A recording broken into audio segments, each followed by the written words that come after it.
बिस्मिल्लाहिर्रहमानिर्रहीम। आज के लेक्चर में हम पढ़ेंगे जनरेशन ऑफ कंप्यूटर्स। हमारे पास टोटल 5 जनरेशन हैं, लेकिन छठे जनरेशन पर भी काम हो रहा है, ठीक है। और जो हमारे पास आ जाते हैं जिसमें आर्टिफिशियल इंटेलिजेंस, ठीक हो गया। तो हम फ़िलहाल पढ़ेंगे पहले 5 जनरेशन, क्योंकि ये अभी तक मार्केट में लॉन्च नहीं हुआ 6 जनरेशन, ठीक हुआ। तो ये हमारे पास जनरेशन क्या होती है, first generation, second, third, fourth और फिफ्थ, ये क्या होते हैं बेसिकली, इसको ज़रा हम देखते हैं। जब पहले कंप्यूटर में जो टेक्नोलॉजी यूज़ हुई होती है और दूसरी में चेंज टेक्नोलॉजी यूज़ हो जाए, तब हमारे पास क्या होता है, नेक्स्ट जनरेशन आ जाती है, यानी सेकंड आ जाएगी। अगर पहले में हम मौजूद थे नेक्स्ट जनरेशन में कोई अपडेशन आ गई टेक्नोलॉजी, तो टेक्नोलॉजी के अपडेशन की वजह से क्या हो जाएगा, हम सेकंड जनरेशन में चले गए। फिर जब हम सेकंड में भी मौजूद है, यानी 1959 से लेकर 1965 तक हम मौजूद थे, ठीक है। तो उसके बाद हमारे पास थर्ड जनरेशन कैसी आई, उसके अंदर फिर एक नई टेक्नोलॉजी आ गई, ठीक है। जब नई टेक्नोलॉजी आ गई तो हम नेक्स्ट जनरेशन में चले गए। अभी जो हमारे पास मौजूदा चल रहा है वो फिफ्थ जनरेशन चल रही है। अच्छा, फर्स्ट जनरेशन कब से लेकर किस डेट से लेकर किस डेट तक थी। फर्स्ट कंप्यूटर 1946 से लेकर 1959 तक थी। इसका ड्यूरेशन 1946 से लेकर 1959 तक था। सेकंड जनरेशन जो है, और उसके अंदर पहले जनरेशन के अंदर वैक्यूम ट्यूब इस्तेमाल हुआ था, ठीक। सेकंड जनरेशन जो है वो 1959 से लेकर 1965 तक चली और उसमें हमारे पास ट्रांजिस्टर यूज़ हुआ, ठीक है। और थर्ड जनरेशन जो है हमारे पास 1965 से लेकर 1971 तक ड्यूरेशन है इसका, और हमारे पास इसमें जो यूज़ हुआ वो था बेसिकली इंटीग्रेटेड सर्किट, ठीक। फिर फोर्थ जनरेशन आया हमारे पास और वो 1971 से लेकर 1980 तक चला और उसके अंदर माइक्रो प्रोसेसर इस्तेमाल हुआ। अब नेक्स्ट हमारे पास आ जाता है फिफ्थ जनरेशन, वो 1980 से लेकर आज तक जो चल रहा है, यानी अप टू डेट आज के दिन तक जो चल रहा है वो क्या है हमारे पास, माइक्रो प्रोसेसर। इसके बाद सिक्स जनरेशन की भी बात होती है कभी कभी, लेकिन वो उस पर अभी काम हो रहा है, वो अभी तक मार्केट में लॉन्च नहीं हुआ। तो यानी उसमें कौन सी टेक्नोलॉजी यूज़ होगी, आर्टिफिशियल इंटेलिजेंस, इस पर अभी काम हो रहा है।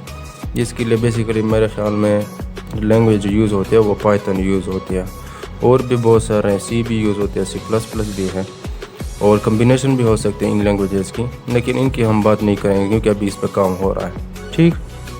अच्छा, अब हम इसको याद करने का तरीका थोड़ा सा समझ लेते हैं।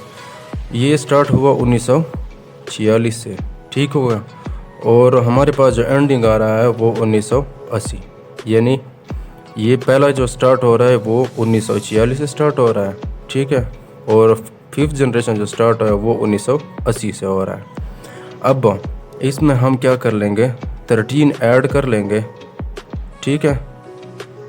13 यहाँ पे है हमारे पास जी, 13 ऐड कर लेंगे तो हमारे पास आ जाता है 59, ठीक हो गया। अच्छा, 59 हो गया, फिर इसमें हम कितना ऐड कर लेंगे, 12 ऐड कर लेंगे और वो हमारे पास आ जाएगा 1965, इधर 1900 इसके साथ लिख लेते हैं, ठीक हो गया। फिर इसके अंदर हम 9 ऐड कर लेते हैं और हमारे पास नेक्स्ट आ जाता है 1971, और उससे फिर हम आगे हमें तो वो पता है कि वो 1980 है, फिर भी हमने क्या करना है ये।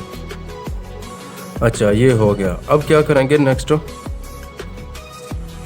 ये वैक्यूम ट्यूब, ट्रांजिस्टर सेकंड में यूज़ हुआ, इंटीग्रेटेड सर्किट जो है वो थर्ड जनरेशन में यूज़ हुई, माइक्रो प्रोसेसर जो VLSI ये फोर्थ जनरेशन में इस्तेमाल हुआ, और इसके अंदर भी माइक्रो प्रोसेसर फिफ्थ जनरेशन भी माइक्रो प्रोसेसर इस्तेमाल हुआ।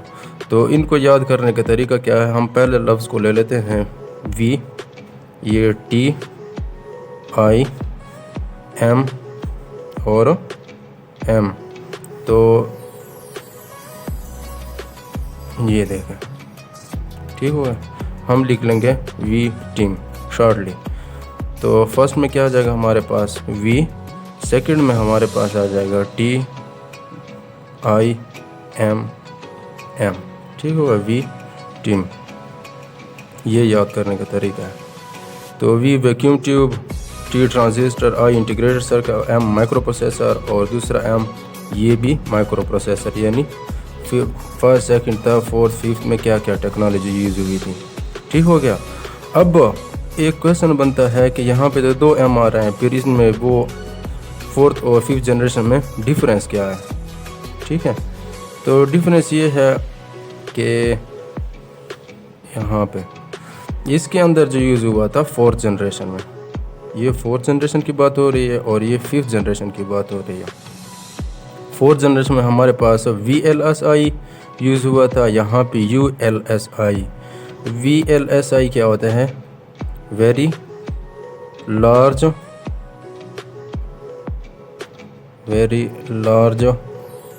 स्केल इंटीग्रेशन, ठीक है। ये इसका पहला पार्ट हो गया। ये क्या होता है, अल्ट्रा लार्ज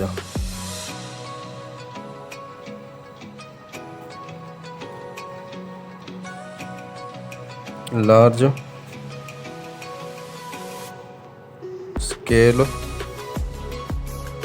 इंटीग्रेशन, ठीक होगा। एक तो ये डिफरेंस है।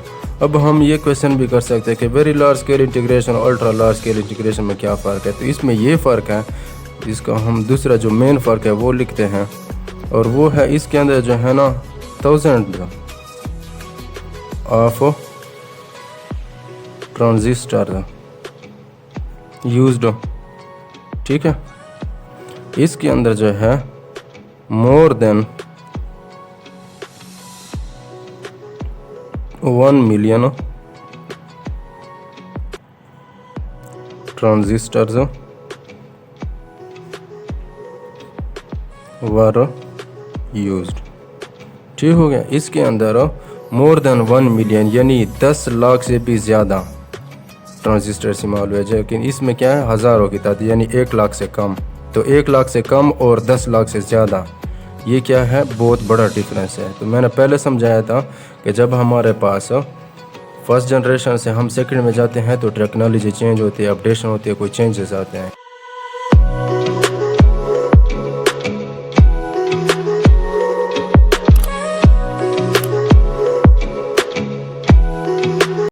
अच्छा, अब हम जाते हैं MCQs की तरफ। आज हमने पढ़ा जनरेशन ऑफ कंप्यूटर्स। तो हमारे पास कितनी जनरेशन है, हमारे पास टोटल 5 जनरेशन है जो अभी तक हो चुकी हैं। तो हमसे MCQs में पूछा जा सकता है कि विच technology was use in first generation of computer. तो हमारे पास होंगे number 1 vacuum tube, number 2 transistor, number 3 integrated circuit, number 4 micro processor, ठीक हो गया।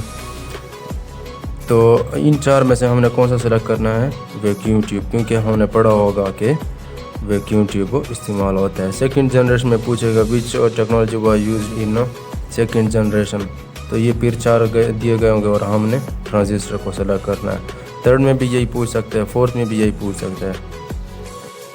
इसके अलावा हमारे पास आ सकता है